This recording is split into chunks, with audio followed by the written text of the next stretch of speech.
You know what's not going to come back? Hey. Say it. I don't want to at Boston Connor. At Boston Connor, I don't want to. I see you're wearing a college hoops jersey on you right there. Look, I don't want to say it either, but I'm just telling you. You want me to say it? Say it. Yesterday, college football took a couple large steps into at least you have to consider canceling the season. Ivy League. I don't want it. I just became a college football analyst last year. I just started watching college football for the first time in like 15 years. Last year, I just started getting into the traditions. I just started getting into the passion. I just started getting into the incredibly talented young men who are trying to make their dreams and aspirations come true and win a natty. I just started getting back into it. I don't want to see it happen, but once you see the Ivy League cancel and they're on that commissioner's call every single day that they're having or every week, whatever Robin Harris said it was, and then you see, the Big Ten comes out and says, listen, we're only going to do interconference games, okay? And then you have the Pac-12 and the ACC reported thinking the same thing because they're all on the same Zoom calls with each other, by the way, so they're all kind of trying to make this decision together, and the Big 12 has not come out and the SEC has not come out of the other two Power 5 schools and said they're thinking about this, but we can assume that they're thinking about this. In this decision, I think, and I could be wrong here. I think a lot of people in this room think the same thing. This is a strictly business decision by the Big 10, Pac-12, and ACC, and let's assume that the Big 12 and SEC are also going to jump in on this. This is a business decision because whenever these schools that are massive in these Power 5 schools and they play out of their conference and they play whoever, they normally have to pay those schools to play them, and if it's at their stadium, there's a whole nother payday there. So I think these decisions were made strictly so they don't have to pay anybody. You saw Bowling Green's athletic director came out and he talked about the potential loss of payday. Ball State has two Big Ten schools here in Indiana that they play against that they're probably going to lose out on a payday for.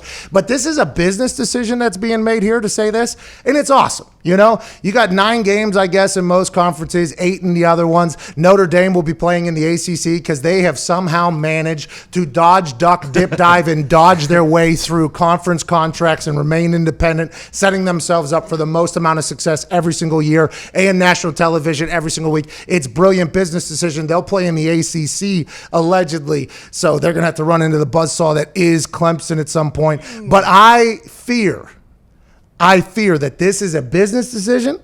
This is not the health and safety decision that is going to get made ultimately. And there's a lot of people that don't think about business or the business of football in those universities and colleges that have, law degrees and people that have to worry about the campus rules. Robin Harris, the Ivy League executive director, yesterday on Golick and Wingo with Mike Golick Jr. and Jason Fitzmagic, former fiddler player for the band Perry. The band Perry.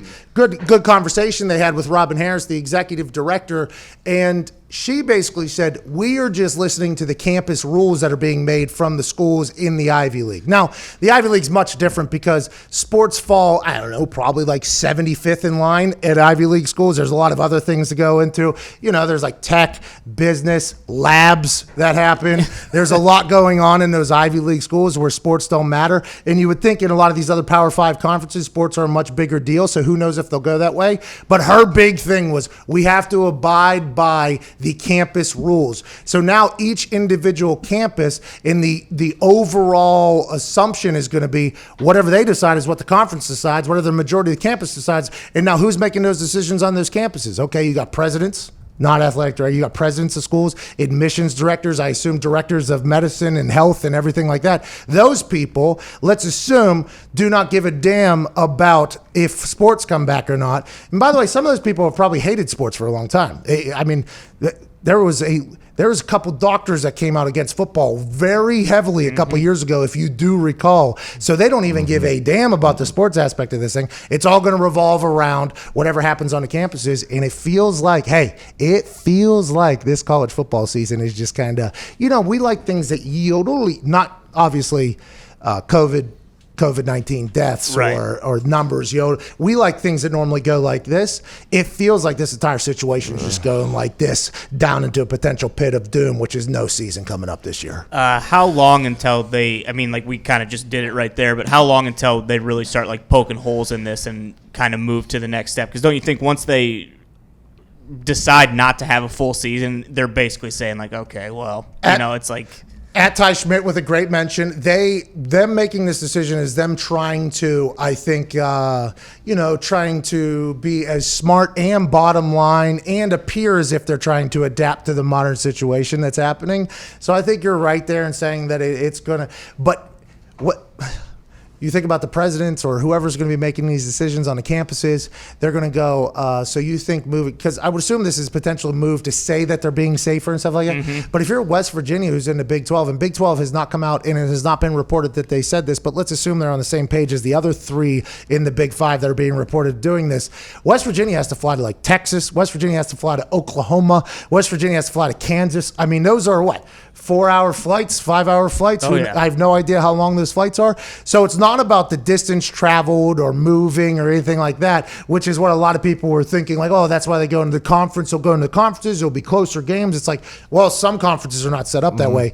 My school was not set up that way. So this has nothing to do with health and safety concerns at all. This is 100% a business decision. And then when the health and safety gets involved, it's going to involve a lot of people that aren't in the football world. And then bingo, bango, it feels like that could be bad news bears for everybody. So sorry to interrupt. If you're a man watching this, you deserve to have long, great. And you can do that now with our friends at Roman. Right now, you go to GetRoman.com. You get $10 off and free 2-day shipping on Roman swipes, which are guaranteed to make you have longer, more fulfilling every time you get in the sack. Now let's get back to the fornicating action. Yeah, Tone thinks what he got. Yeah, 1,000%. It's a business decision, so they don't have to pay the smaller conferences. But it also it gives them, like I was just looking at Ohio State's schedule. Their first conference game is until the end of September. It's on September 26th. So it does give them like 3 or 4 more weeks because those non-conference games were at the beginning of the year to maybe figure some more stuff out. Is that for Ohio State or is that for everybody? That's Ohio State's. I assume it's different for a lot, but normally. Yeah. I do think early because you never want to schedule it tough. When we were obviously doing our run at West Virginia, we were trying to find schools that would play us. Like that was they were trying to fill the schedule there for a little bit, and we had to play Eastern Washington one year, and I think it was one of our first games. I don't even know if they don't even have a football team anymore. 1AA. Yeah, like are they still a football team though? Yeah, very good now. Really? They have the red turf. Yeah, red. They were a red school. Out. Yep. Oh, yeah. Mm-hmm. Well, I had a tackle on a returner there. He was like, Ty, probably your size. He did hit a little hole, but it was fourth quarter. We had like our 5th strings in at that point because we did pretty well. And I think he had a big return. I think he jumped at the wrong time, and it was just like, you're smaller than me, and you're in the air right now. This is awesome. And then all my, obviously, friends were on the sideline because they hadn't played since probably halftime or something like that. So there was a big hype-up session and everything like that. And then I stood up just like the Trinity Holiday thing, and it's like, yeah, I literally weigh like 75 pounds more than that guy, though. This is what should happen here. But those games are not easy to book for some of these really good teams, right? Mm-hmm. Because some of those smaller schools that are like pretty good, because you never want to get upset if you're a big school and you're also paying them. So it's like a double-edged sword there. That Appalachian State Michigan game, you think back to that whenever Corey, he was a teammate of mine and a friend of mine. He is not Lynch. Blocked the kick, obviously. So Michigan had to pay them, I think, a couple $1 million, and they lost out on any chance for anything because of block kicked upset. So those games are always a roll of the dice. So these conferences saying, well, we just won't do any of those games, so we don't have to pay them, we don't have to do anything. It's like, well, we see why you're doing that, but you haven't even yet tried to hurdle the COVID-19 bitch that's going to get involved here in just a few minutes as well, college football. And this is not good. We're not happy about this. We like college football. I like gambling on college football. I like talking about college football. But boy, oh boy, if you listen to anybody who seems to have a clue about the situation, it feels like we are in trouble there, bud. I'll not be happy. Me neither. Not be happy. I just became a college football fan last year? It's so nice because like you and I and people who didn't grow up in college towns, like we could just watch football on Saturday and just worry about our bets and not have to worry about fandom and being stressed out like when we get to Sunday. It's just a nice day to enjoy some football. Just casual football. Look at these kids. Look at these kids. Should they be getting paid? Absolutely. Look at these kids. Oh, look at what's that, 110,000 tickets? That's probably that's probably at least a $10 million payday in ticket. Look at this passion. Look at this loyalty.